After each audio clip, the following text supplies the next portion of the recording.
Test, test, test. 3, 2, 3, 2. All right, good.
Good morning, and thank you for being here. And first and foremost, wish all of you a happy Thanksgiving week with you and your families, and hope you have time to really reflect on the blessings we all have in life, and we'll get to do that together as a team with our families. And so, one of my favorite things to do, truthfully, is the Thanksgiving meal with our team and our families here. So hope you get to enjoy that also.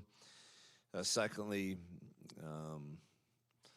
our thoughts and prayers are with the Nix family, losing an incredible Auburn man and quarterback in 57, and I think he was probably the Pat Sullivan of that day and who every young Auburn man wanted to be.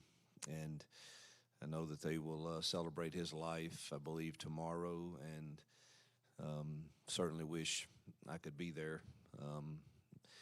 Got Iron Bowl week, and it's kind of difficult, but that's just know that our thoughts and prayers are with them as they celebrated a magnificent man who impacted many in this Auburn family for sure. What a win Saturday night. Congratulations. I think Jarquiz and Cam are getting some national awards and very deserving of that. And glad to see our seniors get to celebrate their last game in Jordan-Hare the way they did, and they had to fight for it. And my grandfather used to say there's no mountains being climbed on the smooth side, and we've had to climb some rocky trail, and it's fun to see them keep fighting, truthfully. And I know a lot of people in life give up, and this team hasn't, and they continue to fight, and they had to fight, scratch and claw, and to find a way to win a football game against a very, very good football team in Texas A&M, and just couldn't be prouder for those seniors that they get to go out that way. Happy for our fans to get to enjoy that type of environment. Saturday night in Jordan-Hare is always special, and that will be one that goes down in many, many people's memory, including mine, as one of the special times in coaching. So it was a solid effort. I mean, obviously, we struggled to get off the field on third down. Some of that was us. Some of that was give credit to them. The quarterback played outstanding and kept plays alive, made great throws, and we messed up some things too, but some of it was them. And offensively, when we were able to win first down, we were really good. And sometimes we didn't, and it was them. And sometimes we didn't. I could say we didn't execute real well or didn't have a great call, but I thought the effort from our kids was fantastic. Obviously, the start was great, and we're going to need another effort like that this week in the Iron Bowl against another really, really good football team who has a remarkable quarterback and who makes a difference when you play them. So looking forward to it, though, and excited about another opportunity for these kids to prove they're getting better. Hey, Hugh, speaking of Milrow there, the good's been really good and the bad's been really bad for them. How do you game plan around a guy that's kind of been feast or famine this year for Alabama? Oh, you look at the good. That's what he's capable of. I hope we get the lesser than version, but, in a game like this, I would think, I don't know him personally, but everything you see, he's made of the right stuff, and he competes at a high level in some of the biggest games, and I would think he'd be determined to bounce back. And so I think we've got a plan to get his best. And, yeah, I feel confident they'll use him as a runner. That's when they've been the most dangerous, and we've got to have a plan for that.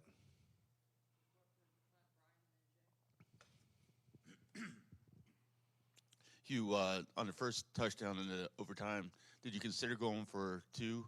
And what was the thought process in the kicking the extra point? Yeah, truthfully, it was on the road. Probably would have done that. In all transparency, my mind was so cluttered at that moment, I didn't want to make a bad decision. I had to put so much into getting to that point, if that makes sense. The no timeouts, the drive, we've used quite a few things, and I had no timeouts, and you're going to have a 25-second play clock coming right at you that you're going to have to. And then if you don't like it, you don't have a timeout, and it just felt rushed to me. And I usually, when you make decisions in a manner where you feel rushed, they tend not to work out. And so really it was man, I was so consumed with just getting to that point that I wasn't prepared in my mind, right or wrong. Maybe that makes me less than or something, I don't know, but I just wasn't going to feel rushed to make a call at that point. Yeah, I want to talk about the catch that Dre made there late in the game. I think it was the last overtime. I'm not sure I've seen a catch that good. We've been covering Auburn, Jason and I, for almost 30 years. What was your thought about that catch in real time, and maybe what you've thought about it after? It's a play that we have worked every single Thursday against our defense in situational. We always do last play scenarios from different yard lines, and that's a play we've worked from inside the 5 a lot. And believe it or not, he's probably made a catch like that against them 8 to 10 times. And so I wasn't surprised, but it was a really, really nice throw, too. He had to be high, and it had to be where it was. We had some answers if it was a different coverage, too, that was the first option. And then he's the back line's the last option, and he's got to win. And it was a heck of a throw and a heck of a catch for sure. I thought you were going to talk about the mesh ride he caught that he got down to the 2-yard line where we should have had a chance to score a touchdown. That was Coach, heading into this week, what is your message to your secondary when you're trying to prepare for receivers like Ryan Williams, and what have you seen from Ryan Williams this year? Well, we've played some really good receivers here as of late. I thought A&M's were very talented also, and certainly Alabama's are. They've got 3 guys that I think are all really, really legit SEC receivers. And, of course, Ryan is a kid we recruited really hard and know how talented he is also.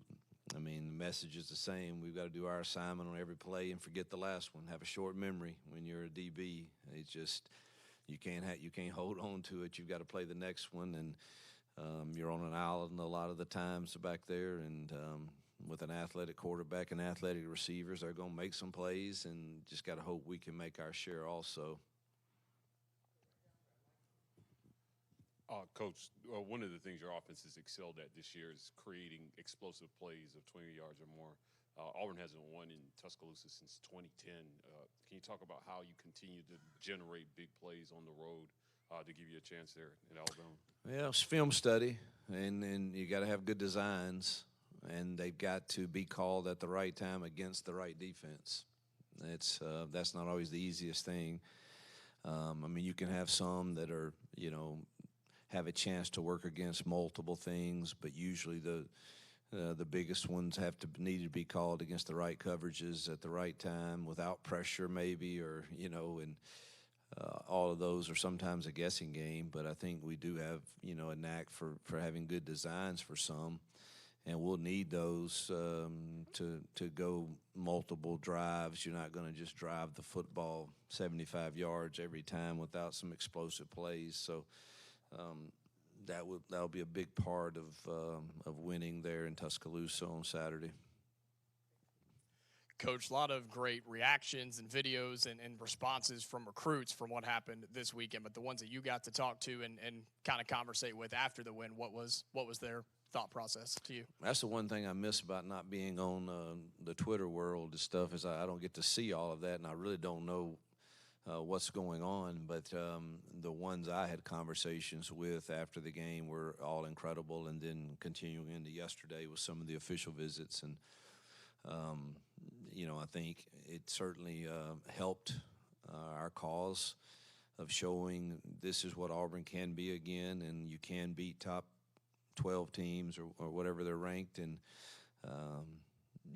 that's a team that's playing to go to the SEC championship game, and I think they've noticed all the close losses, but now they get to see not only what the Auburn fan base is like and the support we have and the energy that we have. And I think they see, too, probably the best testimony is just the locker room. Look at our kids, and that they continue to fight and they continue to stay together and continue to care. And that's a culture that I think some of these 25 class guys kind of are drawn to. And I'm not saying we're the only ones that have that, but that's another thing for sure that I think they're noticing. This would be your second Iron Bowl now. I guess having been through that game, what do you think the Iron Bowl means to a coach's legacy at Auburn? Oh, there's no bigger game on the schedule to sit in this seat, and to lose one like we did last year still doesn't sit right. And I know that the Auburn faithful have had to endure that, and we want to change that feeling in this building and for our great fan base in this state. And it's a tall task. Their roster is deeper, but it was deeper last year too, and we had a shot to win it. So got to find a way to keep ourselves in it and give us a chance to win, and try to change that, and hopefully start making that a regular expectation. you've had to play freshmen really all year, but especially the last 6 or 7 games, they've been heavily involved. How much have you seen that group grow up, both on offense and defense? Enormous. I see it every week. I mean, the improvement that Malik Blocks and Amaris Williams, Riddick, Jay Crawford, Kinley Falston. I mean, they're getting better and better each week. And offensively, I think, our receivers were talented and good, but they're starting to learn how to play the game better and understand some coverages and depths of routes. And, so it's certainly, I've seen the growth, and they are getting better, and hopefully we'll continue to improve this week. Yeah, adding on to Jacob's question, how big was it to get that win with signing day moved up this year, and how does that kind of change your guys' approach, knowing that don't have in-home visits, don't have those things going into kind of the middle of December? Yeah, it's interesting. You start to, I'm for this.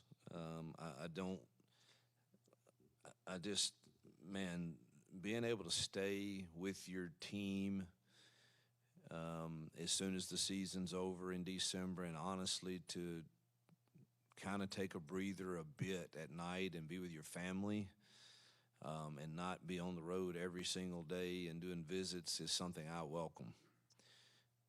Obviously, with new things, there's always some things you don't like. I mean, you find out real quick that it's kind of advantageous to have a home game the last weekend, and every other year we're going to be on the short end of that, and where kids are going to be on other people's campuses that last weekend before signing day and not on ours. So that's a little negative, and you just got to hope you can hold on through the last storm that comes. But I'm excited about it, truthfully, to be able to kind of be around our team, and you got to continue to recruit them too, and kind of not be all over the place in the month of December. Coach, I think you said it after the game that this team just believes it can win, especially at this point in the season. Going into this one, what is that belief that you can get one in Tuscaloosa, and how different does this feel from the last Iron Bowl going into this one now? You have zero chance of winning if you don't have a belief that you can do it. And I think somewhere along the line in these difficult losses, we've started believing more, and hope has become a real thing, that you can go on the field and beat good football teams. You've played close games with them, but you can win them, and it's going to take an amount of that belief going into Tuscaloosa to win. It's not an easy place to play. No road. Just look at the SEC every week. You play on the road, it's hard enough to win at home, but you go on the road, it's really difficult, and so that's a tall task that we have to have, but it better start with us believing that we can go in there and win. The first Iron Bowl in a while that Nick Saban won't be on the other sideline for Alabama. When you study them, do you still see his fingerprints on this roster, or is this team kind of devoid of what Nick Saban was all about? I have on my list to call him and make sure he's out of town, and not in town this week.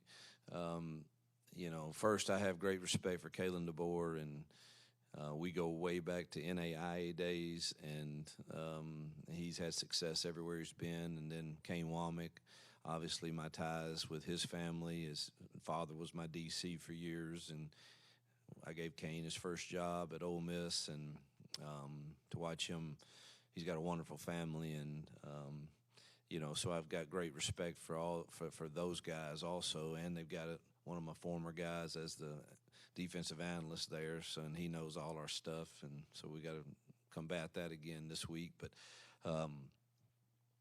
so I have great respect for Kalen and Kane and that staff there. Obviously, Nick was he's a friend of mine, but also I love competing against him because he's arguably the best that's done it. And I know a lot of people say, well, he always had good rosters. Well, that's part of being a good coach, is you go get good rosters, and he was always very good at that. And it's different for sure. the scheme is a little different. It's not the same as what you would see under a Nick defense. I mean, there's some similarities. There's always going to be some, but it's not the same, to answer your question.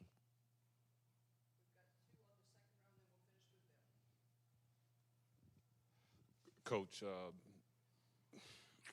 last offseason, you made the decision to go to the portal to get a QB. You're kind of at the end of the road here with Peyton. And seeing him after the game, he looked relieved and to get the win and get this big one. You got one more left together. What were your conversations with him been like about kind of coming to the end of this journey together and what he can leave as his legacy? It's funny you ask that. Most of our conversations now are, there'll be some ball talk, obviously, in the meetings and stuff, but most of it's been about just the mental toughness that he and I have kind of endured together to get through a lot of things that he could have gone a lot of different directions, and credit to him and his makeup and his determination and mental toughness to not let other people define him, and to continue to go to work and get better and improve and help others around him improve. And so most of our talks have just been about that, and it was some relief for he and I both to see him. I mean, he's really played well in a lot of games since the Cal game, and he just hadn't gotten the results for one reason or the other. But his play's been pretty consistent. I don't keep up with the stats. I don't know where he's at in the SEC passing and efficiency, but it's got to be up there, I would think. And so I'm happy for him because he's endured. And isn't that just I know y'all get tired of hearing me talk about life, but that's really what I believe in. I believe that we are, I know I'll get judged by wins and losses and what the scoreboard says, and I get that. I signed up for it. But at the end of the day, man, 15 years from now, these young men will remember probably more about what I said about what we're learning, what we're going through, good, bad, or indifferent, and how I modeled that in relationship with them, maybe more than the wins and losses. And so proud to see Peyton endure well and finish well. Coach, you kind of touched on your relationship with Kane Womack and kind of what he's been able to do at Alabama. When you're looking at maybe Alabama's up front unit defensively, was the Texas A&M game a good way for you guys to prepare kind of what you'll see on Saturday? I missed the first thing you said. You mentioned your relationship with Kane Womack. Oh, yeah, okay. All right. Yeah, I mean, Kane goes way back. I mean, his dad was my first defensive coordinator when I got my first head job. And Dave is an incredible friend, and we've got Dave's daughter here with us, and as she's married to my strength coach, so it's a whole family affair for them. They'll have an interesting Thanksgiving, I'm sure. Kane does a great job, and their front it looks a lot like Texas A&M's for sure. Big, athletic, strong. They're maybe a little longer at linebacker actually than A&M. So it was a good prep for us to face what we faced last week for sure. Oscar struggled Saturday. I mean, is there anything physically or anything like that? Because he could really be important Saturday. Yeah, that's the first time he's done a couple things like that, and I wasn't happy with him, but I love Oscar, and he's been very consistent. I expect him to bounce back well, and Ian bounced back from what I thought was an awful attempt at a field goal, and man had ice in his veins when it counted, and so I think Oscar will do the same. Yep, thank you guys.